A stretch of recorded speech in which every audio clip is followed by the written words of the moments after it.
High संग मैंने आज आम आपाची साइड स्टैंड सेंसर विषय बताइबू। सेंसर को केमती डायरेक्ट हो पार।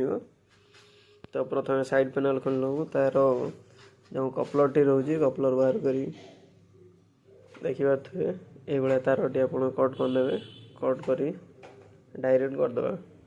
तो डायरेक्ट केमती हम black red black orange just white green colour तार को डायरेक्ट करी आम स्टार्ट करी साइड स्टैंड सेंसर हटि तो आप स्टार्ट करी चल पारे। तो तेरे देखिए गाड़ी स्टार्ट करी आपन को देखा। तो सांग मैंने आशा करछु एथिर आपन किसी शिक्षा मिली।